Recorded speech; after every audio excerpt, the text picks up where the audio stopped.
Lord Hannan of Kingsclere is an author and a columnist. He serves on the UK Board of Trade and is a vice chairman of the Conservative Party, responsible for its international relations. He teaches at the University of Buckingham and the University of Francisco Marroquin. He has written 9 books, including the New York Times bestseller, Inventing Freedom: How the English-Speaking Peoples Made the Modern World. He sat as a Conservative MEP for 21 years and was a founder of Vote Leave. He writes regular columns for, among others, the Sunday Telegraph, the Washington Examiner, and Conservative Home. I would request him to come here and talk about why life gets better. Well, thank you very much. Good afternoon, ladies and gentlemen. Let me begin with a question that's often put in politics. Where does poverty come from? And we're often challenged by this. Nelson Mandela once said, poverty is no more a natural condition than apartheid. Where does it come from? I have to stand back and say perhaps this is the wrong question. Think about the history of our species. Think about the way in which most human beings lived for the last million years. We lived in crushing, grinding poverty until an eye blink ago. The really interesting question is not where does poverty come from, it's where does wealth come from? How did that happen? It's a little bit like when people say, where do boys learn violence, right? Whole academic institutes have been set up studying this question. Whole disciplines have been brought into existence. Where do boys learn violence? Come on, guys, look at a 3 or 4-year-old boy, right? The only reason that he isn't doing more damage is because he can't curl his chubby little fingers around weapons yet, right? The interesting question is not where do boys learn violence, is where do boys learn unviolence? How have we managed to live in a modern civilization where we treat with each other peacefully? Similarly, when people say, where does corruption come from? If by corruption you mean taking advantage of opportunities to enrich yourself, that again is the natural condition of society. The relevant question is how have some places so structured the incentives that they don't have corruption, that people in power are forced to act in the general interest. So let me ask again, the right way around this, where does wealth come from? How did we go from hundreds of thousands of years, maybe millions of years, of pennilessness, penury, to the skyscrapers and the superabundance that we now take for granted? Well, there was a British Prime Minister in the interwar period called Stanley Baldwin. Very unideological, pragmatic politician. He was a conservative, but I don't think he really had much doctrine. And towards the end of his life, he was asked the question, did you follow any thinkers? Were you influenced by any academic theories or any particular philosophers? And rather to the surprise of the interviewer, because Stanley Baldwin was not known as a man who read books, he said, actually, yes, I was. When I was a young man, I was very influenced by the writings and teachings of Sir Henry Maine, a great Victorian jurist and anthropologist. He said, and it was by reading the works of Maine that I finally came to understand that all human progress is the story of the move from status to contract. And then he paused, frowning, and said, or was it the other way around? A cute story. It demonstrates how even the most sublime theories can become worn through overuse. But I want you just to think for a second about those 3 words: status to contract. For most of the time that we have had what we call civilization, post-agrarian life, right? Our relations one with another have been mediated by birth, by caste, by tradition. The breakthrough is allowing 2 people to come to an agreement one with another purely, freely, without needing to ask the permission of a king or a priest or anybody else.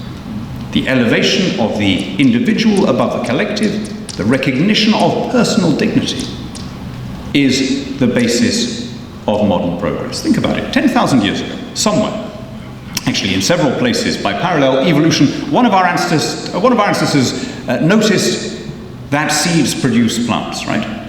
Beginning of the what we call the agrarian revolution, right? Somebody noticed that you could grow crops instead of having to hunt all of your own food. I'm afraid it took about 5 minutes before somebody else realized that it was easier, instead of spending a whole year tending to your own crops and harvesting them, it was easier to let somebody else do all the work and then steal his harvest. We can be a rapacious species. And then probably about 5 minutes after that came the most dangerous breakthrough of all. Somebody clocked that if you really wanted to maximize the ratio of effort to outcome, if you really wanted to optimize your position, you should regularize that theft through a series of tithes and tolls and taxes. And thus was human civilization born in tyranny. And that was the lot of almost every human being on this planet for the next 10,000 years. Servitude, serfdom, oppression, slavery. Almost everyone. What we call history was the history of the top 1% of the top 1%. The rest of us were working dawn to dusk in the fields, day after day, until something happened in the last 200 or 300 years, and we began to break that cycle and to be able to relate one to another as sovereign individuals. So what was that something? What was that move from status to contract? What's the thing that unlocks the wealth of a country? Well, one way of asking that question is, we had all that debate during the Trump years about the wall and who was, were the Mexicans going to pay for this wall to stop migration.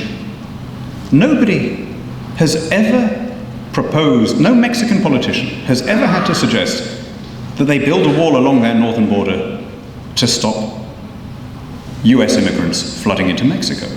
Now, why is that? Why has the movement of population in the Americas been overwhelmingly one way? It's not a question of resources. South America, Latin America more broadly, if anything, has the edge when it comes to deposits of gold and silver, petroleum and so on.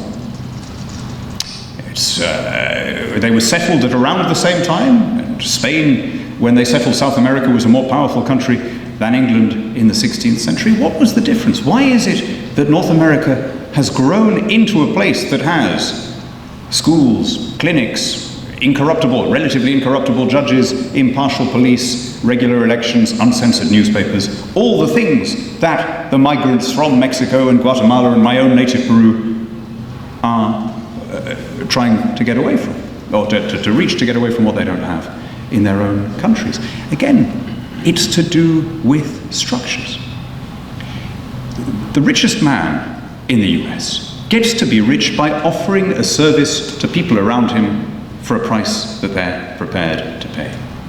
The richest man in Mexico gets rich through the favors of government, by creating monopolies that disable his rivals, or indeed nowadays by trading in narcotics with government collusion. Right? My point is, it was the US that was the outlier. For most of human history, every society was structured more or less like Mexico, in the sense that the way to succeed was not to try and produce a service that everyone wanted. The way to succeed was to suck up to the people in power, whether they were kings or commissars or priests or whatever it was. The move from status to contract was the breaking of that cycle, the opening of a different kind of world. Now, here's the point I really want to make. That is deeply counterintuitive. We are tribal creatures. We evolved in kin groups. We think collectively. The elevation of the individual over the group, which is the basis of prosperity, does not come naturally. On some deep level, it feels wrong. Which is why in every generation, there are revolts against it. Whether in the form of romanticism, fascism, communism, all based on the idea that somehow we are alienated from this materialistic world. People always pine for some collective home. And over the last 18 months, those instincts we have, those collectivist instincts, have been given a huge boost. Whenever there is a collective threat, a natural disaster, a war, people become, it's a phenomenon well measured by psychologists, people become more intolerant, more autocratic, more demanding of state government, of intervention, of the smack of firm government. And we've all seen this. I mean, one very small example, as the Vice-Chancellor says, I'm on the Board of Trade. One of the things I try and do is I promote trade because it always makes everybody richer. I mean, one of the few things that every economist would agree on, and yet, always a counterintuitive idea. And the number of people who were previously free marketeers, who could understand this intellectually, but who, during the last 18 months, have said to me things like, well, surely, Hannan, surely even you now understand why we need to grow our own food. You've just seen this terrible global pandemic. Really? Really? That's what you've got from the pandemic, that we need to try and be self-sufficient? I mean, the pandemic hit in March 2020, end of March. Our lockdown came the end of March. That's the time in my country that farmers call the hungry gap. They basically don't grow any food. The only food we produce in April in the UK is asparagus and rhubarb, and maybe a little bit of purple sprouting broccoli, right? Fortunately, it didn't matter, because we were able to source all the food we needed from wherever we wanted in the world. A point that is counterintuitive but true is that if you want security in food, the way you get it is to have a broad diversity of different suppliers so that you are not vulnerable to one local shock. And you are just as vulnerable if you are dependent on one producer in your own country, right? But that is a difficult and counterintuitive idea, even in normal times. And now, I'm afraid, in the aftermath of the epidemic, I see people withdrawing.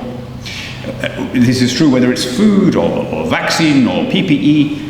The idea that you should try and produce everything yourself, in fact, makes you vulnerable. When people say the global economy is fragile, you get a ship stuck in the Suez Canal, and you say, yeah, okay, maybe.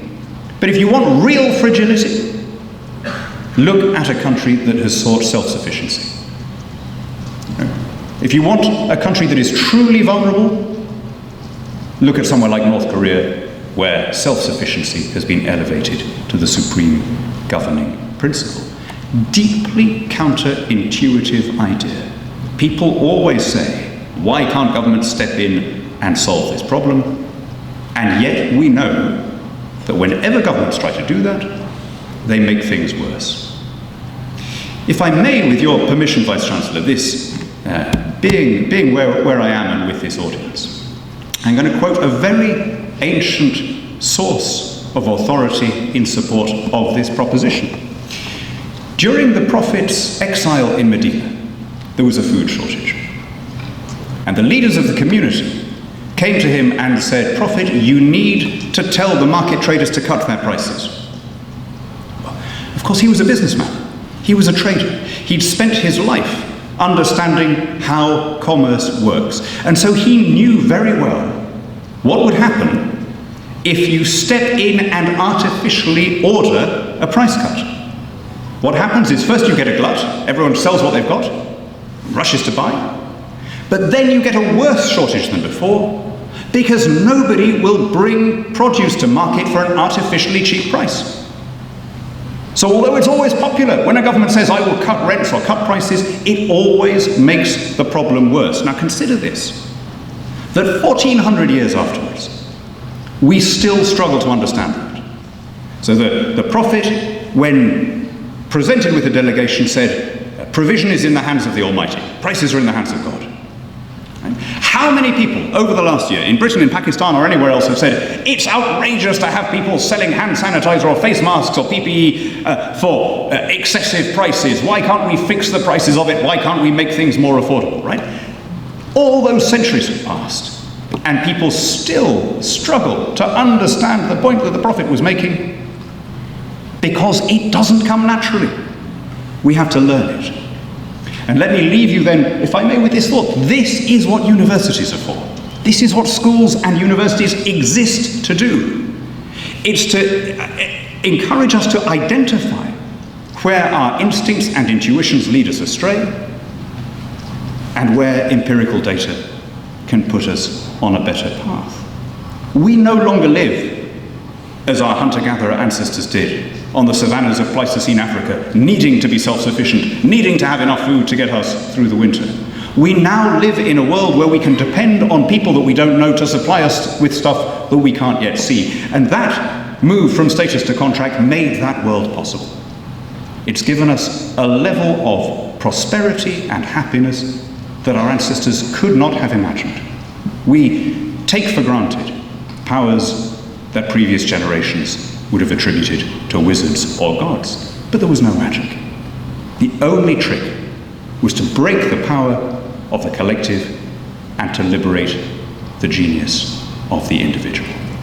And I hope, as we come out of this, first the pandemic itself and then the recession that it has triggered, that we will, particularly in institutions of learning, we will restore our mission of teaching people the counter-cyclical, counter-intuitive truths that have made for this extraordinary cycle of wealth that we are privileged to inhabit. We must surely be the most ungrateful generation ever. Okay, look at any metric you like, literacy, longevity, female education, calorie intake. We've never had it so good, and we have never been so discontented. That's the protest cry of our inner caveman. But the job of a place like this is to show that the caveman has not adapted to the modern world. And I wish you every success in that endeavor.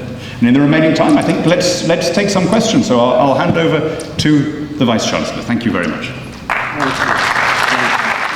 To continue on the pieces and premises of global trade being the source of prosperity is not to limit ourselves to become only sovereign individuals or sovereign states, but open up to the opportunities of prosperity that free trade or that interaction with the rest of the world offer. And it took us very nicely through a discussion of how in Turin people go from one sort of production and be worried about the productivity to actually look around and say what they can produce better than the other group. And the question is, what is the source of wealth? So if in Pakistan we are in continuous struggle to continue developing and progressing and becoming rich, then we need to answer that question. We need to understand that question. And today is a good opportunity to interact with Lord Hannan in that respect. One sentence that stayed with me, that the vulnerability comes when the self-sufficiency is often the governing principle, when we sort of close ourselves to the other sources of innovations and productivity and say, well, we need to produce ourselves and become self-sufficient before we open up to the rest of the world. And North Korea is a great example. I kept thinking about Iran, where they were forced into self-sufficiency. It was not their choice, but they had to embark on measures, and yet they found ways to continue doing trade, international trade, illegal that might be, to continue progressing and be self-sufficient. You also touched upon a very important matter, what universities are for, and I wish we could have more time, and I hope next time you come, you give us advance notice and there will be more of us to benefit from. And empirical data, Lord Hannan said, is the true path, where we continue to learn what actually will make us rich, what actually will make us continue to progress and be prosperous. And then you, at the end, you are saying, surely we are the most ungrateful society, given the prosperity we have achieved, and yet we continue to question the path of free trade and globalization and be interdependent rather than self-sufficient. So that's a very rich talk. What I would like, and this is a new trend we have set up, in which we would like to give opportunities to our students to interact with our keynote speaker. And I would like to invite some of the students to ask the question, if it would be ideal if you speak English and you don't have to speak most beautiful English or in the best possible accent, just as long as we are able to understand. But if you think that your courage to ask the question is limited by the fact that you don't want to speak English, then do ask the question in Urdu, and I will translate it to Lord Hannan. And in that way we will continue to facilitate an interaction between Lord Hannan and our students. So can I have show of hands? Yes, we have a girl. Please do introduce yourself. Ask the question briefly so that we could. I wanted to ask that while I believe that there are definitely benefits to global free trade, as you said that it's better than a self-sustaining market, would you not say that in terms of certain industries, there's a certain disconnect between the consumer and the producer? Particularly, you see that this leads to trouble in livestock farming, where there's a lot of cruelty that we see in farms, because it's just you're blindly producing animals for meat and stuff, and the end user, the consumer, is usually not concerned with this, and this just leads to overall bad blood overall, just generally. Thank you. Thank you. Comes in the international trade. Yes, thank you. It's a very good question. It means that you get not only to decide on the basis of price, but also on the basis of what's happened in the production phase. And the evidence is that the wealthier we become, the more we do that. In countries where there is very low GDP per head, nobody can afford to be fussy about battery chickens or whatever. But when you get to a certain level of wealth, consumers begin to demand things. Governments don't need to decree it. You don't need to pass laws, because people insist on high standards anyway. And I think this is a really important point. So much of the debate is framed around the idea that there is a necessary conflict between growth and the natural world, or animal rights, or workers' rights, or whatever it is. But actually, wealth, people getting above subsistence level, tends to be the answer to almost all of those things. If I drink cleaner water and breathe cleaner air in London than in Lahore because of the level of GDP per head, Lahore will catch up when people get rich. The best thing we can do for the environment here is to make people richer, so that they can afford to make those choices. It was Karl Marx who taught that nature was a resource to be exploited, a doctrine that found brutal realization in the smokestack industries of the Soviet bloc. Soviet communism turned the Aral Sea into a desert, turned the Volga into a sewer, turned Lake Baikal into such an oil slick that passengers on ferries weren't allowed to throw cigarettes overboard. When the Berlin Wall came down, ownership spread. And Aristotle's wisdom holds true: that which nobody owns, nobody will care for. When you have more ownership, you have people invested in renewable growth. I have a colleague in the UK House of Lords, Lord Ridley. He's a science writer, Matt Ridley, and he has a lovely way of expressing this. He says 50 years ago, lions and tigers and wolves were all endangered. What has happened since? Wolves are now everywhere. Tigers have flatlined. Lions are still endangered. Why? Because wolves live in rich countries, tigers live in middle-income countries, and lions live in poor countries.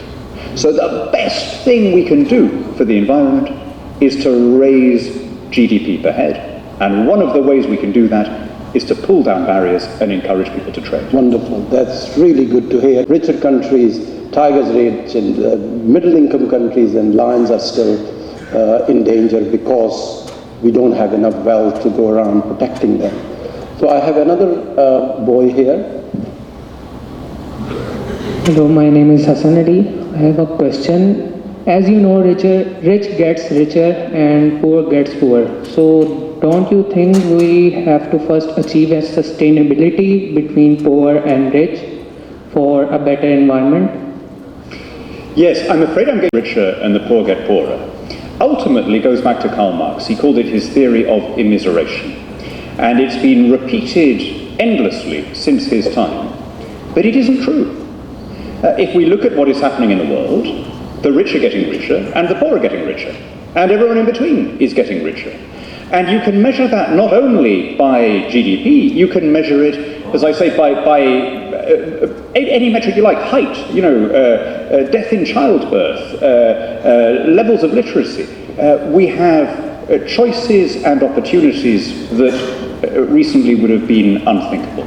Electrification of houses, spread of clean water, and so on. And the fastest advances in my lifetime have happened in countries that were previously ranked as poor countries, mainly in Africa and Asia, because they are the countries that have stopped trying to be self-sufficient and have joined the global trading system. So if I think of the changes in my lifetime, I was born in 1971.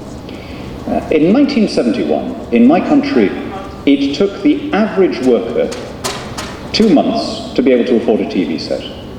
Now it's 3 days. In 1971, a stationary car emitted more pollution than a car today moving at full speed.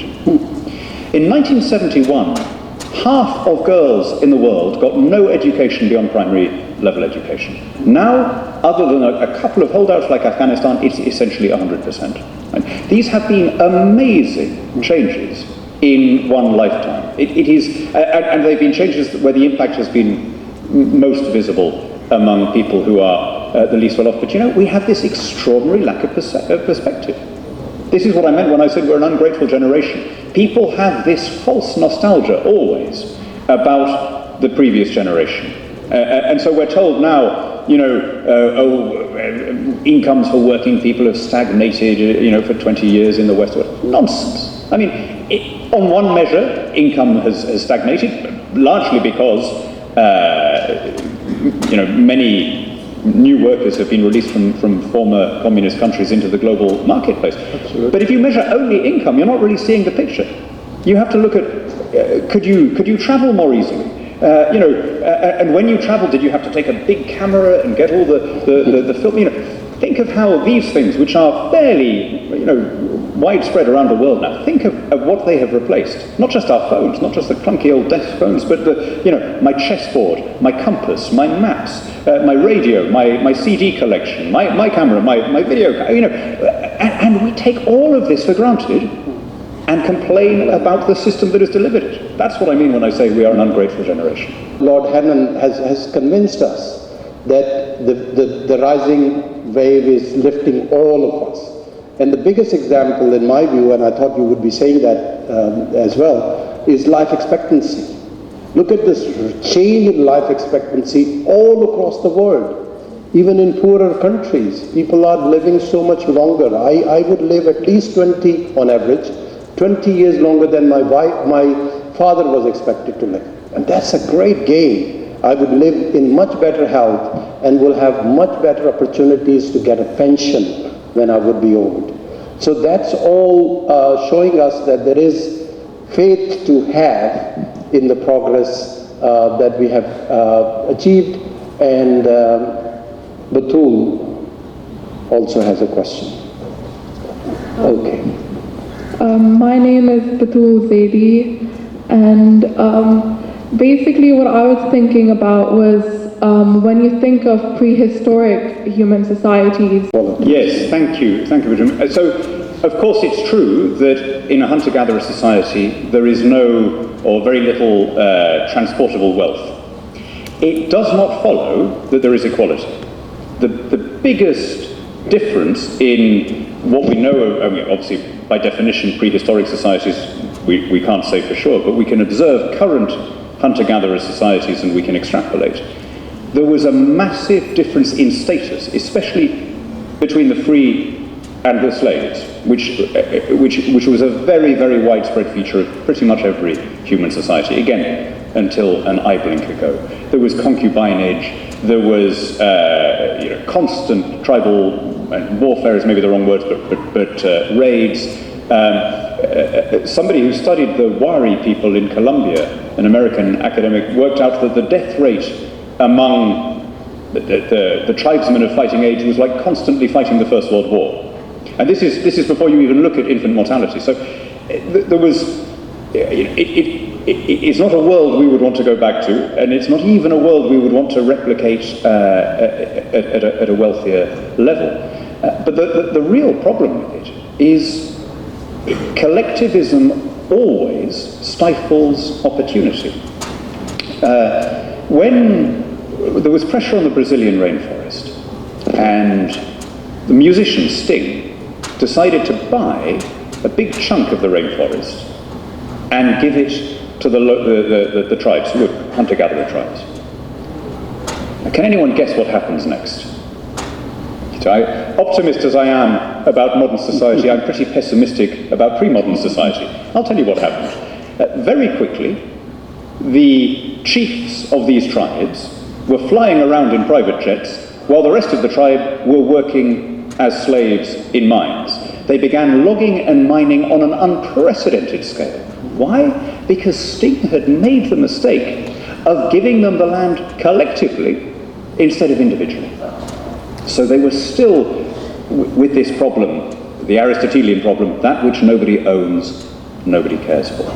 And of course, the real revolution for those people will come when they understand that they are better off as individuals. I'm just, if I may, I'm going to make one more point about this. Since I'm here in your university, and since your courses here reflect moral values, and I think this is an important point, I have come across many times in majority Muslim countries, but particularly actually in the Arab world, not so much here, an idea that individualism, free markets, stock exchanges, are somehow a Western imposition. That they were some Anglo-Saxon tradition that has been, seeded around the world through colonialism.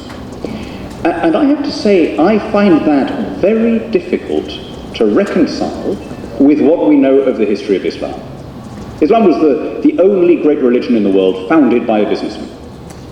And if we go back to the cultural conditions in the Prophet's time, and you look at the way in which people were sending out, these camel trains all over the world, from Europe to China, they were based on what we would now call a joint stock venture with limited liability. Wow. Right? This was really the origin of the free market. The Italians had the concession to the Ottoman Sultanate, and they began to see how it was done. They said, well, maybe we can do this with convoys of ships. And then the Dutch and the English copied it from them. But the origins really can be traced back to Arabia. And we see this in so many ways. We see, in the writings of Ibn Khaldun. We see it in the tradition of the Waqf, the idea of a trust that is between the state and the individual, but that reflects the wishes, even of a dead individual, over the needs of the living. That's the elevation of the individual over the collective. So if we really want a Western imposition, particularly on the Arab world, it's not capitalism. It's the opposite. It's Nasserism, it's Baathism, it's Arab socialism. Right? And throwing those things off, it seems to me, is much more of a return to the indigenous tradition of the Islamic world, which initiated and drove a lot of what we now call liberal capitalist ideas. Absolutely. And this is coming from Lord Hannan is a great contribution, because we have been striving to draw guidance from Quran and Seerah, and we think if we are falling short in our moral education to our students, then that is one source of guidance we need to return to. So thank you so much. Well, would you rather live in North Korea or South Korea? Would you rather have lived in East Berlin or West Berlin? It's true, of course, that a consequence of freedom is that some people will get rich faster than others. So you have inequalities in a market-based, property-based society that you don't have in Cuba, where everyone is poor and miserable together. But think about what that means. If I buy some software from Microsoft, okay, I am enriching Bill Gates. I'm fractionally adding to his net worth. But he's enriching me, right? He is giving me the program that I previously didn't have. Otherwise, I wouldn't have bought it. Right? So the way in which Bill Gates has got rich is by, or the factory owner in your scenario, the way he is maximizing his profits is by providing a benefit to everyone else. Now, up until a couple of hundred years ago, that was almost impossible. The way you got rich was by taking things from other people, because there was not a law-based society where there was an independent magistracy and secure property rights. And in quite a lot of the world, that is still the case. You get rich by being in with the people who have coercive power on their side, rather than by innovating and by working. The Austrian economist Joseph Schumpeter made this point back in the 1940s. He said the princess could always afford silk stockings. The genius of the capitalist system is that it brought the silk stockings within reach of the shotgun. In other words, for the first time, there was a system that encouraged you to look out to the welfare of anyone who wanted to buy stuff from you. And that's why, although they've been demonized ever since Marx's time, we should be grateful to those factory owners. And you know what, even to the investment bankers and all the rest of it, who are optimizing the allocation of capital, because that's what's driving the standard of living for everybody else. Now, let me make one other point, with your permission, if I may. So, of course, it is true that you have patchy growth. Some areas, some individuals and some regions grow faster than others. And whenever there is a change, a disruption, that can be traumatic. So in my constituency, when I was in the European Parliament, I had what was left of what had been a huge shipyard in Chatham in Kent. It had employed 12,000 people at height. It had closed in 1984, I think, which was just the moment in Britain when we really accelerated with the move from an industrial to a service-based society. So there were coal mines and steel mills closing all over the UK, and the transition was traumatic.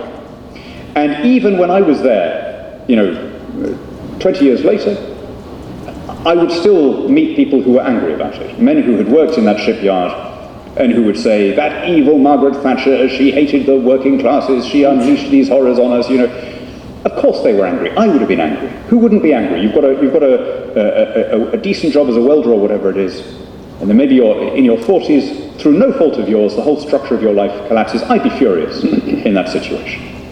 But it's only fair to tell that story right the way through to the end. The constituency where that shipyard used to stand had, going into COVID, had an unemployment rate of 2.6%. There are now more people working where the dockyard used to be than when there were ships there.